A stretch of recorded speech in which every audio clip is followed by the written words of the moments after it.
Hello everyone, I hope you're all well. I have recently been wondering why SummerWells' parents, Don and Candus, didn't accept the offer of a victim advocate or for someone to help with their media management when Summer disappeared in June last year. I'm sure that most of you that are following Summer's case are aware that there is media management now in place for Don and Candus, and that has come from their church via a person called Tim Mullins. It would also seem that certain YouTubers speak on behalf of the Wells, as perhaps they've lost their own voices. I really don't understand, if you have a missing 5-year-old daughter, why you would not want media management and a victim advocate. It seems very suspicious to me, and as per usual with Don and with Candus, it raises yet another huge red flag.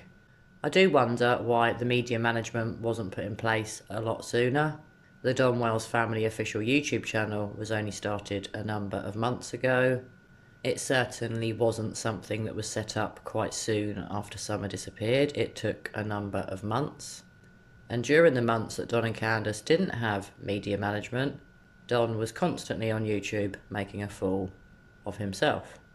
I won't go back through all of the bizarre and weird things Don has done, but the two that stand out the most for me was Don potentially using the toilet or doing something much more weirder on a video with Benny Keys, and Don on a phone call with Doug from the No Thanks Investigates channel, then getting pulled over for a DUI whilst live on a YouTube channel. Bizarre. There have been many other bizarre occurrences, but I'm pretty sure you are going to be aware of most of them, so I won't make your ears burn by repeating them again. In my opinion, last June, SummerWells' parents couldn't have imagined the publicity that their daughter's disappearance would get around the world. Summer's case isn't just known in the US, it's now quite a famous case in the UK and in other countries like Australia and Canada. I am sure people in many other countries have also heard about SummerWells. Don and Candus cannot possibly have predicted the level of interest their daughter's disappearance was going to have, especially here on YouTube. YouTube couldn't have predicted how often DonWells would be appearing on the platform. No one really would have thought that a father of a missing child would be appearing on so many videos with so many different YouTubers. Don really has dropped himself in it so many times, in my opinion. The red flags really have never stopped since last June. I imagine the main reason that Don and Candus didn't want media management or a victim advocate because they were covering up something to do with Summer's disappearance, and having media management and a victim advocate would only complicate things for Don and for Candus. So eventually they did get media management, but it would appear it's from someone that they already knew. Perhaps someone that they already felt comfortable with.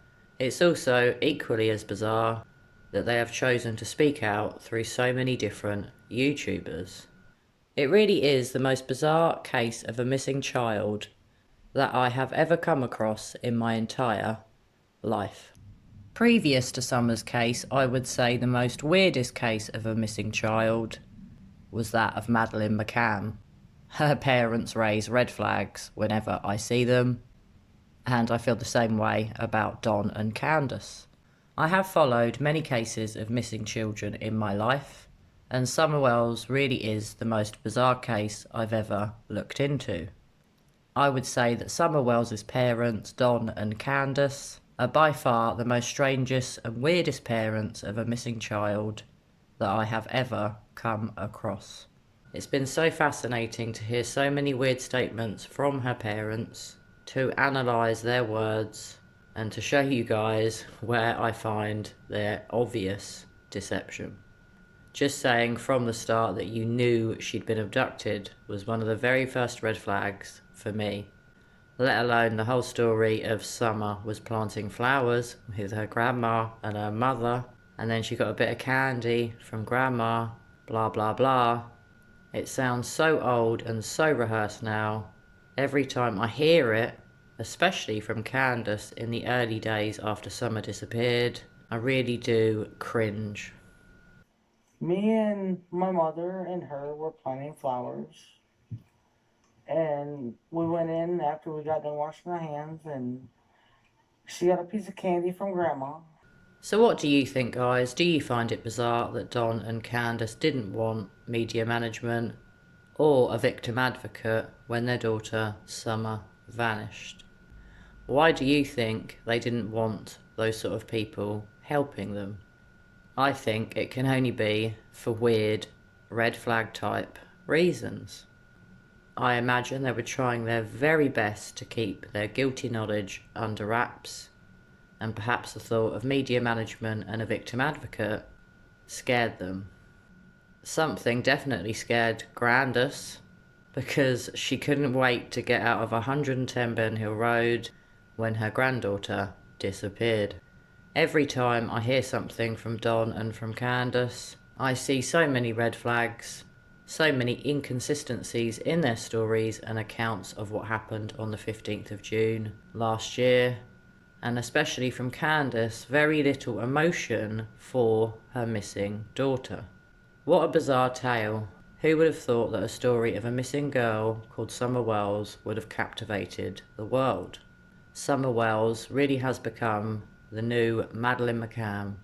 I just hope that we aren't still talking about SummerWells and where is she for as long as we've been talking about Madeleine McCann and where is Madeleine. So guys, please do share your thoughts with me. Pop your comments below and let me know why you think Don and Candus didn't want media management when Summer first disappeared, or why they didn't want a victim advocate. In my opinion, these people could have helped Don and Candus, and I find it extremely bizarre and extremely weird that they didn't want to seek out the services of such people in order to help them find their missing daughter, Summer. Well, anyway guys, I shall look forward as always to reading your comments, and as always I hope you're well, and as always I'm going to be back with you all very soon for another true crime video.